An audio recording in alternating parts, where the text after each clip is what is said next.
Alright, I'm here with the Scandal panel right now, and I just came out of the theater, and I just watched Shang Chi, and it was really, really, really awesome.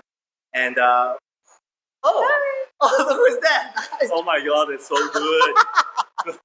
What do you think, guys? I want to watch it again. Right Oh my after. god, this is amazing! Hey, this is you. I'm going to buy my bracelets now. Alright, we'll see you back in the studio. We were gonna do a review of it, so we hope to see you there. So, Alright, see you.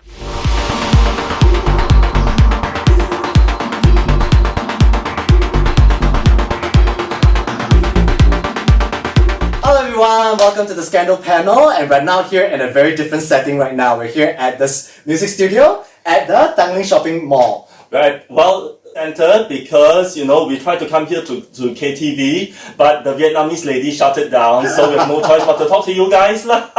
But before we continue into our segment right now, are you guys ready to be scandalized? Alright, and we just want to say that we are very excited. We just came from our movie, Shang Chi, and we just watched it. So what do you guys think? You guys love it? I loved it so much, my goodness. Okay, Yeah. why don't you just share your thoughts, Steven, about you? Well, it has everything that you would want in an action movie, and also the mythology, the vast mythology behind Marvel, the whole Marvel universe, and this time from a Chinese angle, Yes. and and so it's lovely to hear what is supposed to be a foreign language, but it's a language that we all understand in these parts of the world anyway. Awesome. Yeah. So, Jonathan, what about you? So I believe this is what, your second time you Yeah, watch it's my it? second time. Oh my god, we can see we have a very Marvel enthusiast over here. So would you like to share again with your second time? What is your thoughts about the movies? I think it's high time we had an Asian American superhero movie. I mean, after Wow. Black Panther, which was great for the African American community. Did you watch Snake Eyes? We will get to that. We'll get to that over there. Okay. They tried. What is your thoughts? Okay, Yeah. firstly, it's good to hear proper Mandarin Yes. in movies, Yes. even by, Asian people. But also, I'm a big fan of Michelle Yeoh, so I'm so happy to see her. Wow. Yes. So good. But she couldn't hide the way she spoke English. Like her Malaysian twang just came, which is great. Which is so good, I know. It's She just sounded so Malaysian, right? I know. Because just like there's no proper English, there shouldn't be like a proper accent for Chinese, Yeah. As long as your grammar is Grammar is good, good and it all makes that. sense, but regional accents do count as well, and we hear many different regional accents actually. Yes. from How about Malaysia you? to Cantonese. Well, let me put it this way. I think I came to this movie with no expectations because knowing that when you kind of read the reviews or you kind of like you see what is the hype is all about, and I think you viewers out there would know what's going on before the movie premiere, right? There's so much backlash about saying that Shang-Chi is just going to be an experiment. Whether is it going to do very well in the box office? They're preparing to have a box office disappointment, so on and so forth. At the same time as with Black Widow, but at the same time, it's like when I stepped into the theater, I was sitting right next to John, and the moment when they opened the line with Mandarin, I'm like, okay, I think we are starting off somewhere. And this is the part that why Mulan didn't have this opening in the first I was place. going to say Yeah. that. Exactly, we will get to that later. But overall, my impression is that it really took my breath away, and I wasn't expecting much. But I think this movie has actually really gone up by a mile. I was not expecting to be as better than Black Widow, but I think overall, I do actually enjoy it, and I will say that it's really risen my expectations, and I definitely have newfound respect for Simu Liu and the director itself. And I'm so happy that we have an Asian director representative that's doing it. Unlike Mulan, is directed by a Western, which is the comparison is by far miles apart. So I don't know about you guys. Seriously, I think what Mulan has done for the Asian American community, Shang-Chi has just raised the bar back up again. So thank God. for that. Speaking of which, also this is also another controversy, right? I believe Marvel is kind of using Shang-Chi as a compensation to do right, because a lot of fans were actually quite pissed off the very fact that in Doctor Strange, the first Doctor Strange, an ancient one was, supposed to be an Asian character, Asian male, but it was given to Tilda Swinton, who's actually totally opposite. So not only they just gender swap the character, they actually race swap. So that really set a lot of fans off. And then, what are your thoughts about that, basically, Stephen? Speaking of race swapping, right? I came across a video just now, digressing a bit, where this Caucasian person tries to. He said he's trans race and he's in fact a Korean, and he's going through a lot of plastic surgery to look like someone from BTS. Oliver, trying to look like Jimin. Okay. Yeah. Well, sorry, but back on topic. Okay, something about race swapping. Yeah. Have any of you seen the new trailer for the new Cinderella? Oh yeah. Oh, I have not. Well, but Alright, so there are Cinderellas where Cinderella's black. Yeah. Then they say now the new Ariel for Mermaid is gonna be black. Yes. Should we be angry with that? Because it is a race swap. Oh, speaking of race swapping, right? What about the Snow White? And they're gonna use a Latina. And people are wondering, wow. You see, so Yeah. I don't know how woke is this going to be like. Yeah. Like, seriously, Hollywood, I think you're kind of treading on thin ice over here. So the thing, it's a creative industry, right? Exactly. When it's a creative industry, can you take, certain creative measures? I guess certain measures have to be, kept into limit. Like, certain characters, right, is based on their ethnicity and their both cultural value. So you definitely have to cast an actor or an actress based on the same, like, could you imagine just getting someone, maybe a non-Asian to play Mulan? I think that'd be crazy, isn't it? Well, Yeah. remember when there was an all-black Wizard of Oz? Yes, The Wiz. Sure, yeah. That's one of my favorite musicals. Right? Dinah Ross and Michael Jackson? Yeah, they were kind of like doing the same, and the same thing they did with Beauty and the Beast as well. They even casted Toni Braxton as Belle. Yeah. So again, it's like, there's a weird options, but then again, like when I watched Little Mermaid, the Broadway musical, obviously Ariel's sisters are all multiracial. Yeah. So King Triton is black, Yeah. Ursula is white, and then you have Ariel who's white, and all her sisters are either Asian blacks or Latinas. So it's like we do not know. But then again, it's just trying to comprise the fact that under the sea, right, it's all multiracial, it's all like multicultural. So But that's the success of Hamilton.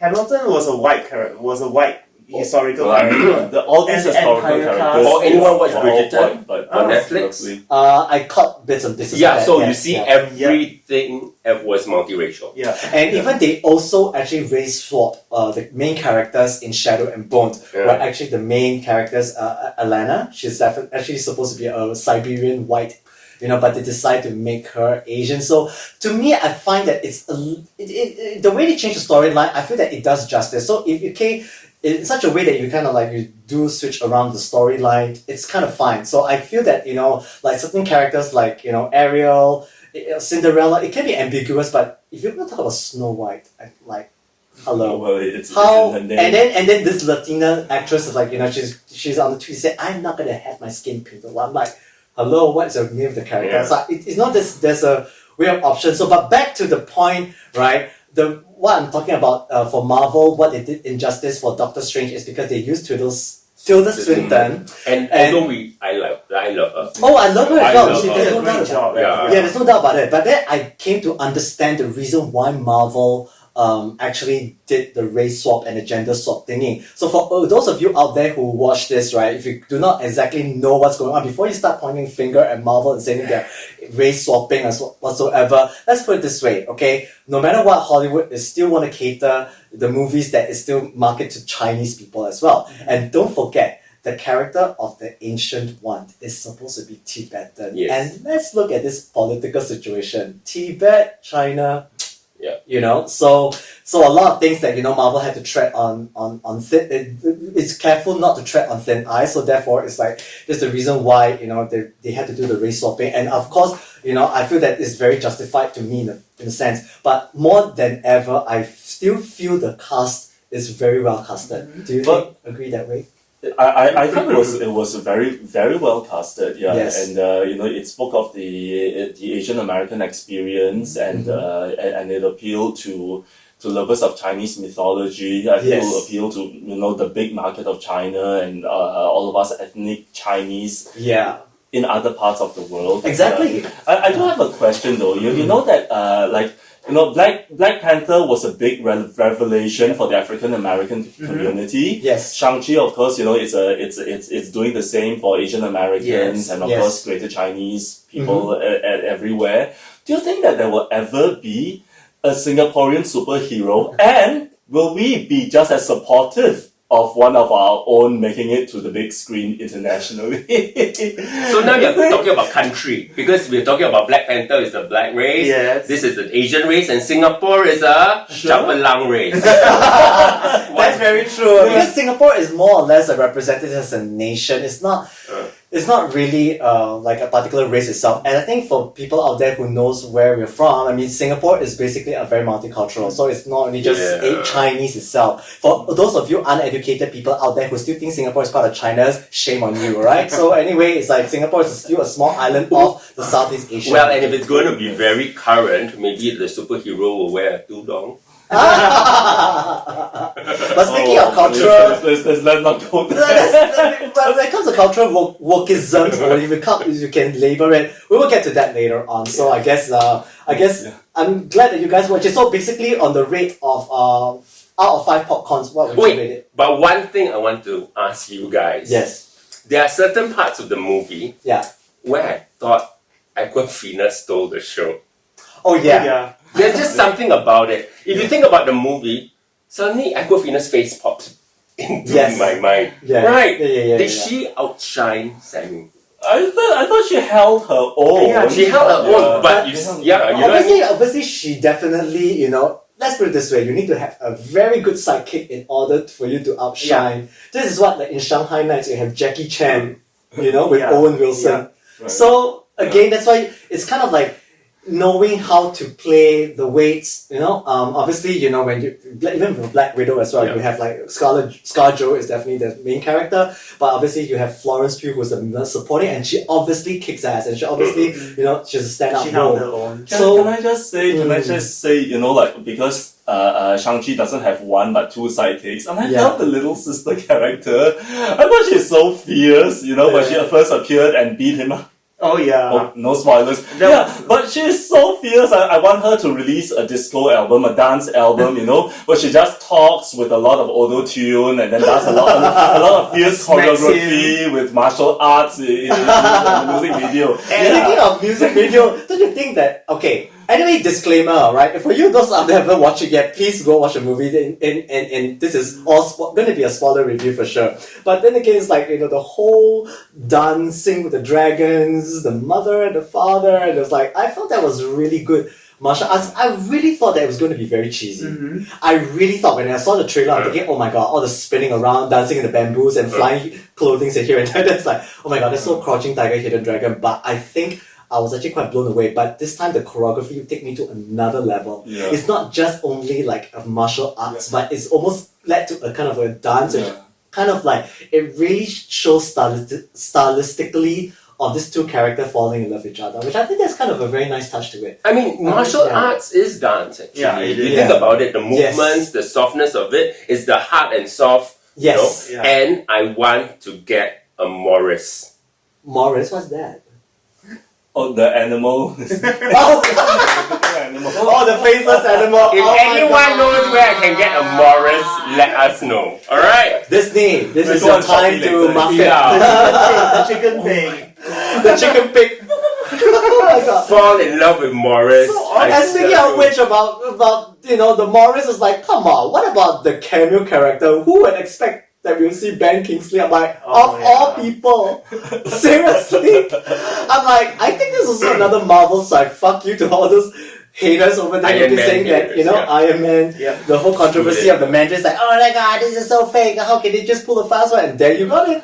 Marvel just finally tied the strings around the corner for you guys and to see. Ben Kingsley got such a big role. Actually, he was. Oh, he does. On screen and for he's a long definitely one of time. the heavyweights because let's put it this way, Ben Kingsley is a great actor to be enamored by so many people. And obviously we have Tony Leung. I mean, he's one of my favorite actors. Oh man. He just proves it all, He can act in Hong Kong movies. He And can act his in English Hollywood is so movies. good. His English is so good. His English is so good. Yeah. And I actually really like him is because the very first role, or maybe that's not his first role, I actually come to know Tony Leung is when he played a gay character in Happy Together with Leslie Chong. Okay. That kind of like thinking, wow, there's something about this guy. Yeah. My goodness, I actually am more attracted to him than Leslie Chong. And he won the award. What? Yeah. He won the award Exactly. instead of But- Leslie. But yeah. mine Yeah. was In the Mood for Love. Oh, yes. The Move for Love was very Right. good with Yeah. Maggie Cheung, right? Yeah. And then there's another one that there's this China girl was set in the early 40s. I cannot remember. It's an R-rated movie. Yeah, when I and know. then, Love and then Caution. yeah, and Last then Caution. he Oh, was he was raping her and everything. no, he was fucking her, and then she had armpit hair. Remember? Oh I my remember God. that scene, right? That was so- He was fucking her, and it was Yeah. so good. Yeah. Yeah. Oh my god, he Yeah. literally. And you thought it was porn yes. because you could actually see him fucking the girl, Ramming, yeah. ramming the girl. Wow, that was very graphic. That was Really? very graphic. In Vagina case you don't know what I'm to talking about, that was the big hair, movie. Yeah, Yeah. for sure. Yeah, it's last caution. The Last Caution. Have you Last seen it? Caution. I have not. Oh, Last, okay. last and conscious. Last Cautious. Last Cautious, okay. Last Yes. Do keep a watch out if you guys have Very not good. seen it. So anyway, I think that is the end of our review. We hope that you like it, and we do encourage everyone, single one of you, to actually watch it when you have a chance. To watch it with your family, and if you're actually subscribed to Disney Plus, please, and obviously we're not earning commission on Disney Plus, so I'm not gonna say much about it after the whole controversy with ScarJo. So Yeah. please watch it in the theaters while you can, because it's really a great experience. I get a chance, or the rest of us, we get a chance to watch it on IMAX screen, and it's a lovely experience. And you definitely get to see the special Yes. effects, the fighting scenes in a much more magnified style. And I think this is something that you will not regret. And for me, as a skeptic, right, I think I'm kind of impressed. So I guess it says it all. Alright, so let's begin our next segment, which is our Know Your Scandals panel. Yes. Alright, so our topic of today is going to be about pet peeves. Yeah, just these little things that that occur day to day that annoy the hell out of us. Yeah. So, what are some of your pet peeves, guys? Okay, let's start with Adrian. Oh my god, okay, since I was the last person to share last time, I'm going to be the first one, so you guys are braced for this, alright? Just be prepared for yourself. Prepare to dig your ears out. Alright, one of my biggest pet peeves is political debates. It's very annoying. Like I said, to me, I find that, engaging if a certain decent political debate is okay, but when it gets to a point where it gets so extremely levitated on the either extreme side, whether you're the left or the right, it gets very, very annoying. And the reason why being is that recently I was encountering this issue whereby I was just having a conversation with a so-called old acquaintance from Facebook that I've known for 15 years.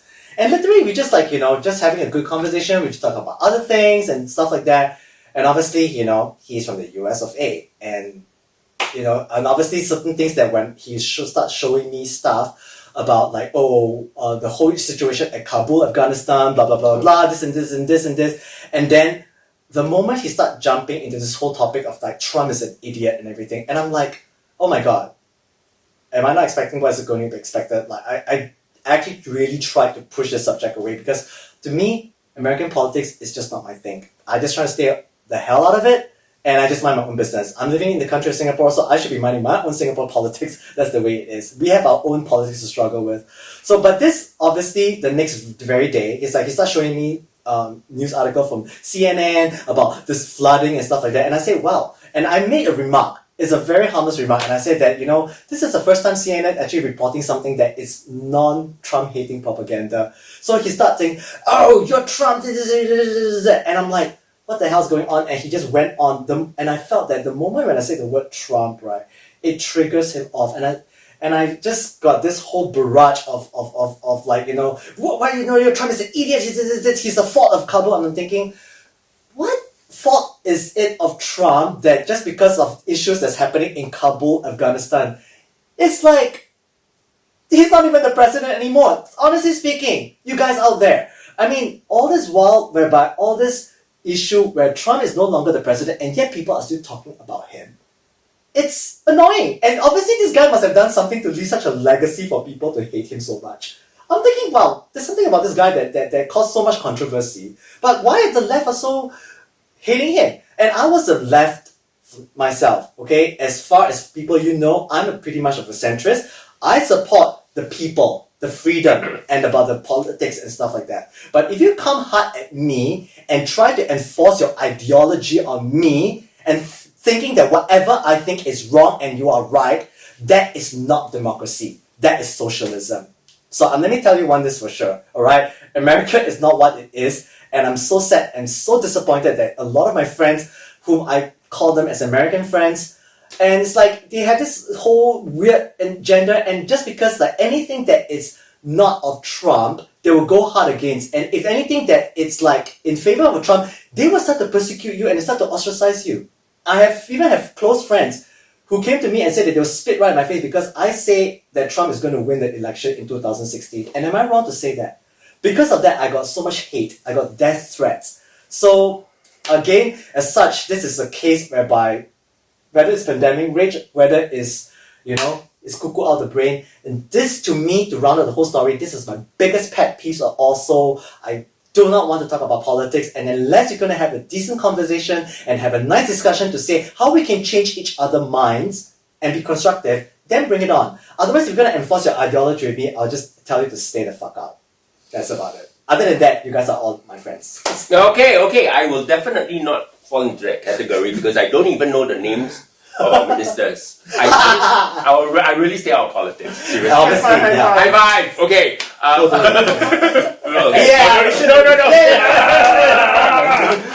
Alright. One pet peeve I have being movie lover is Yes. I hate people who talk in the cinema. So much. So fucking much. Or use their headphones and play games. I have seen people during the movie playing games. I don't understand. And then what happened is I actually asked, why do people play games? Then I realized someone told me, there are some games where they are challenging people from the States, so it's timing. Yeah. A certain time they have to play the game. They don't watch the movie. No, because the game probably they play for 5 minutes or 10 minutes, but they have to play at that time. Okay. Well, but anything, if you have gone to the movies with me, you know I have no qualms about standing up and say, shut the fuck up or keep your fucking phone because I can see your fucking light, So that's me. I actually do that and I've done it quite often. Wow. But the thing is that when I was in UK, I don't have that problem because I think it's about We should be all respect. scared of it. I think it's about respect to your fellow I totally agree. people. Yes. Yeah. But in Singapore, I don't know. There are times where you see this old man bringing a China girl and then he explains the whole movie in Mandarin for the girl. Relatives or like Yeah, that. yeah. Old man and China girl, Yeah. but Or- just has to explain everything. Explain the But whole the funny thing is that all movies in Singapore have Chinese subtitles. Why is it explained to her in Chinese? Maybe she's busy doing something else to him. Oh my god. Okay, so anyway, and cannot see the screen. You see, she's busy. Her head is cannot see the screen. No, but seriously, this is called mansplaining, you see. The guy feels good. The feels guy's good by being, better than the girl. And so the girl also plays dumb. Yeah. So, I don't understand now. I don't understand. And then some people talk as though it's their living room. The volume, you can tell they don't That's know how rude. to Very read rude. it so loud. Very, very rude, or yeah. anticipation. Or I've heard people, the wall very nice. The bed, the bed very nice. That one. The garden. Look at the shopping mall. I'm like, why? We don't need a description of what we see on the screen. So it's a habit. I think it's a habit. It's so annoying. And in the theater too, But with tickets that cost like 50 upwards to $100 and $200 and they're just talking and on their phones. on their That's Why? annoying. That's annoying. That was the reason why, disclaimer, right? So when the movie is about to start, I have to do a very quick Facebook update, So I quickly press my thing fast and straight away upload, and I make sure that I will dim my phone to the very lowest light so that it will not distract people in front. And I'll definitely turn my phone to silent, which I think, this is common sense. You should turn out the phone to silent. And some people just don't do that. So that's my biggest pet peeve. Right. Good to know. Jonathan, what's your My pet turn. peeve? Okay. My pet peeve is I really cannot stand people who are so philosophical. Yeah, I've seen people who are on Facebook, on Instagram, or whatever, and they just keep sharing all this life philosophy. and it's like almost every single day they share like life philosophy every single day, and it can be multiple times throughout the entire Oh my day. god, you're so gonna hate me, Sharing Jonathan, for 10 years ago because I used to do that as well. But I think I kind of realized it. Because after a while you realize that they are not really embodying the philosophy, they're just sharing the philosophy. I mean, why would you keep sharing it instead of just embody what is being said and just live life for the... Thirst traps for likes. Talking about that, Yeah. Interesting. do you have a pet peeve about Facebook with no face? Oh yeah. Oh, so many. After a while, I'm realizing, what are you having a Facebook for? Yeah, When you don't even show one picture of your face. Yeah. no face and not your real name somewhere, you know? Yeah. And then you're like, who is that? Do I know this person? Yeah. And then if you look at their wall, Yeah. it's all just Nothing, sharing, and Yeah. nothing about themselves. Yeah, if such people try to friend me, right, I'll straight away just delete them straight away. Yeah. And you notice a lot of them are actually keyboard warriors.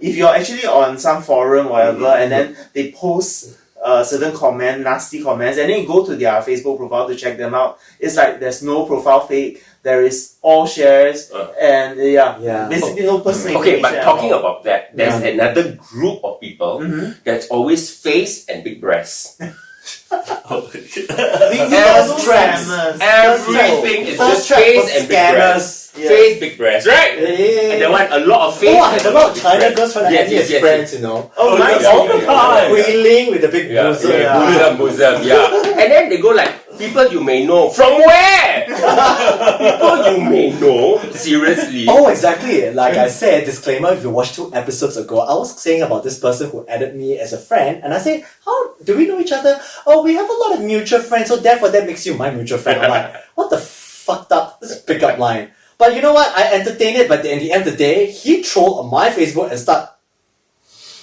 misbehaving, so I had to block him. So that was about it. Okay, so over Block. to Steven. Yes. Alright, my pet peeve, Make it quick. Where's the camera?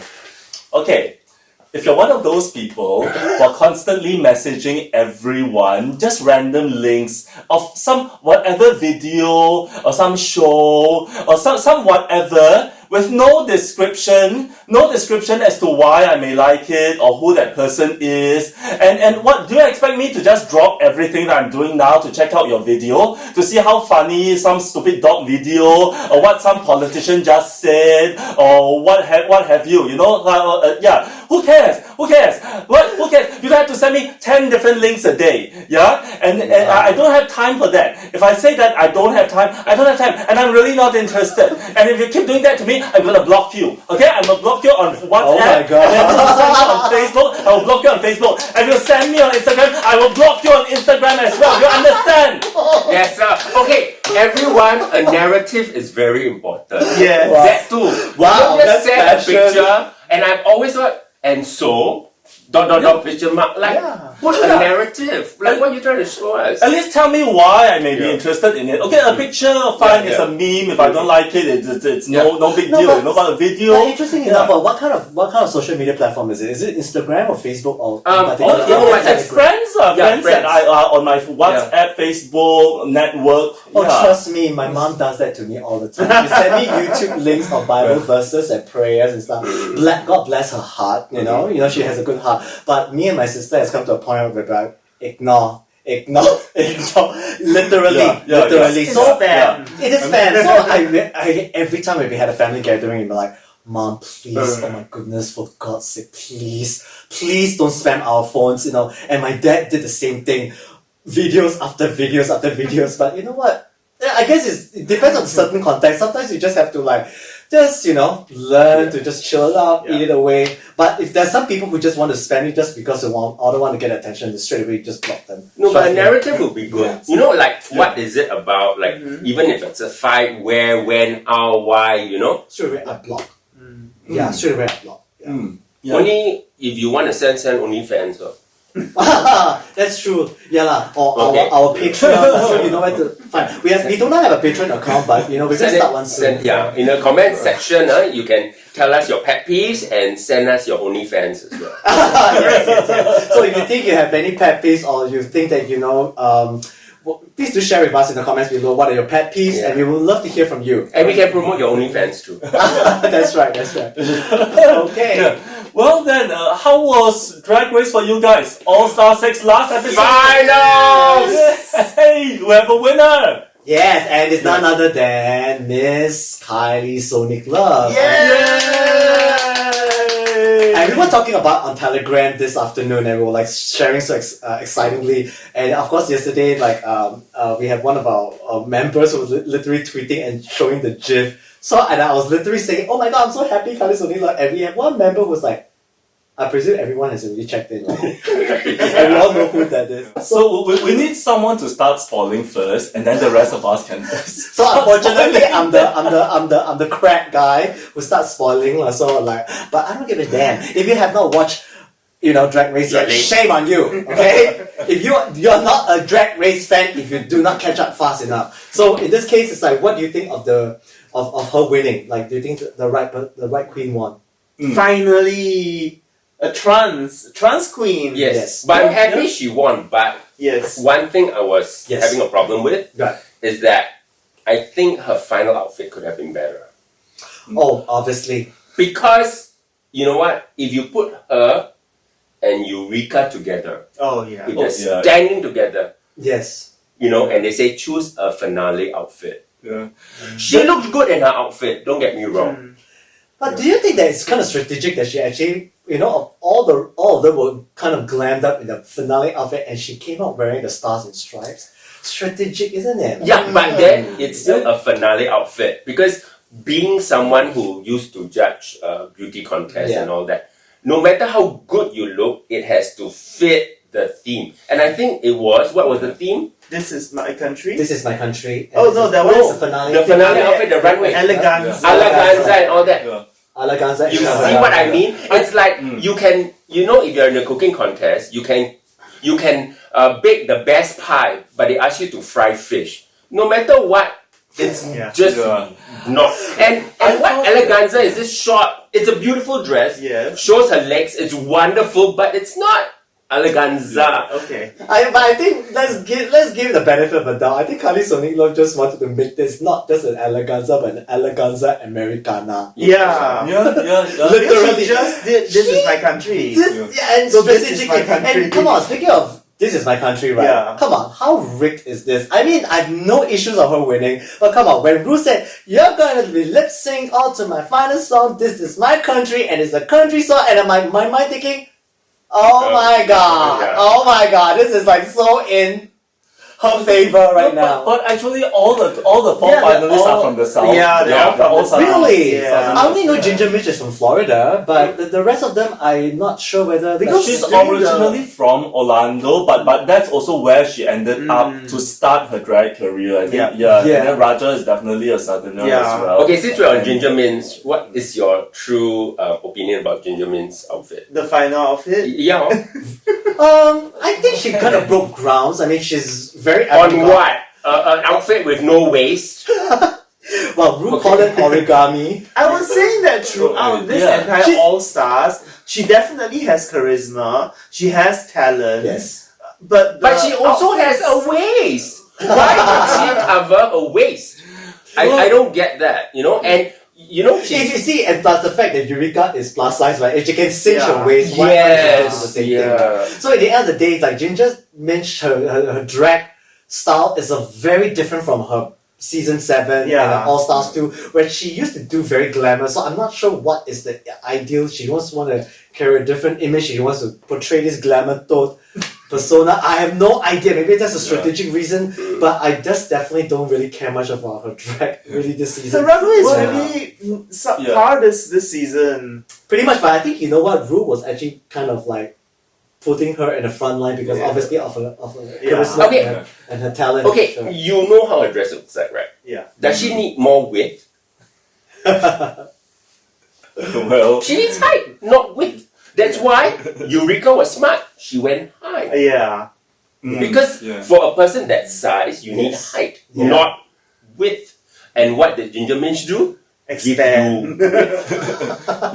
I think that final runway for sure. Eureka won that segment. You know, she definitely had the best dress, the best look for that final runway. Yes. Yeah. And definitely, I'm very proud of the very fact that, you know, Yes. in my first time that I was to say that, you know, I'm so happy a trans woman actually win because I couldn't think of any better representative, a trans representative to actually win the drag race. Yeah. Coming from her reputation and even from the counters and testimonies from the drag sisters, Kylie Sonic Love has always been the most well-rounded, warm-hearted girl, and she couldn't be the best person to win. And what I really find that is such a good win is because this is literally RuPaul's strategic way of actually telling fuck you to all those people who has accused him of being transphobic Yeah. and thinking that trans women will not have a place in the contest. So literally this is like a fuck you to all this, and I like it that Kylie Sonic Love doesn't kind of preach a message of like enforced labeling and like, you know, oh, you must do this, and she's all about spreading love, and it's all about, and this is how you get people to accept for you are. You don't preach your message of hate, you don't preach identity politics. Especially, we all know that identity politics is one of the worst things that can ever happen. So please, alright, you girls, people out there, there's only one time that we can only do so, but it's true. The action of our love. If we can't start with us, we can't start with love, we start with hate and start with, you know, aggression, we can never get the acceptance that we want in the society no matter what. So it's all about love, love, love, and I think Kylie Sonic Love is the best. And Kylie had 11 years to prepare. Yes, 11 solid good years. Can I also just say that at this moment, right? I fully agree that Kylie was fully deserving of being the first trans winner of the American franchise. Yeah, let's not. And let's also take this time to kind of remember that the first trans winner of the RuPaul's Drag Race franchise was from Thailand, season 2, Anjali Anang. Yes, Amazing performance all season, and that final performance of hers, wow, just it made me cry. Yeah. It was so beautiful. Yeah. So. Yeah. You guys who haven't seen Drag Race Thailand Go season watch 2, go watch it on Wow Presents Plus. Yeah. It's so good, and it has so far Singapore's first Ru girl, and well, you know, there's river. 50%. Well, on 50%, UK 50%. On season UK 3 coming season up. 3, Yeah. yes. So let's see. And Let's see. wait, Yeah. isn't there another first time in UK season 3 as well?